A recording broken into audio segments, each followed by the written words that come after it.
All right, so upgrade on the RC car. I've been working on it for about an hour. I'm just here, entertaining myself with a little bit of YouTube, watching some rock climbing videos. Go check out this guy's channel. Anyways, I changed out the piece that broke, which was this one.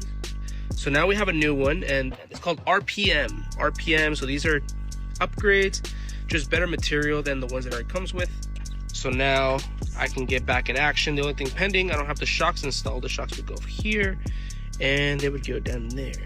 They're not installed right now because, as per design for these cars, since they are bashers and you're meant to crash them, instead of something important breaking, the tops, the caps that go on the shocks, which I have right over here, are these. These will pop off. You can see right there, it has a lot of dirt right there because it popped off, seeped out. Anyways, oil came out. This is nearly empty already, this little chamber, and I have to refill it. Luckily, I have 30 weight oil. It's fine for bashers, but I have to get these shocks clean, especially from the inside chamber, get all those seals cleaned that way. And this is expected to pop off at any other time if it receives a hard enough hit, but we'd rather do this and just refill it with oil, which I can get for fairly cheap, than it would be to break another part like this one that puts us out of commission. Or another thing that breaks often are these, either from there or from over here.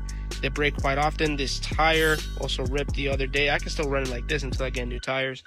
But yeah, there's a lot of points where things can break, but you'd rather have this pop off and release a little bit of stress than anything important. I also installed this heat sink for the motor. I'm going to be running a lot faster. So right now, I upgraded this pinion gear. I put a 19 tooth, and right now I have the stock 54, but I'm going to change it to a 50. If you calculate the gear ratio, it's about a 2.8 something. That's how close this gear ratio is from being 1-to-1.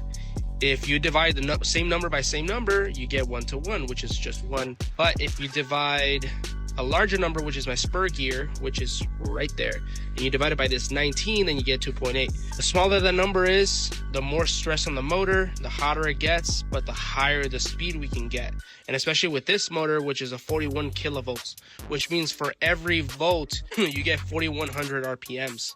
So the higher the kilovolts on the motor, the higher the RPMs per volt. I think the batteries we're running are normally about 8 volts up to 11 volts for a lot of LiPo batteries. Anyways, you guys do the math. This thing can holler. So yeah, to wrap this up, this ESC can handle up to 3S. There's different size LiPo batteries. 3S, S means just cell. This is a pretty good setup, but really fast with that setup alone. Given that I just put this new 19 tooth in, I could probably go even faster than what I already saw before, which was approximately like 50 or 60 miles an hour.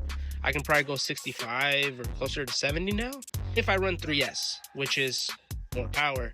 But if I change this up to my 21, because I also have a 21 in here in my little parts box, if I do put a 21 in there, then I could even go faster than that on the 3S.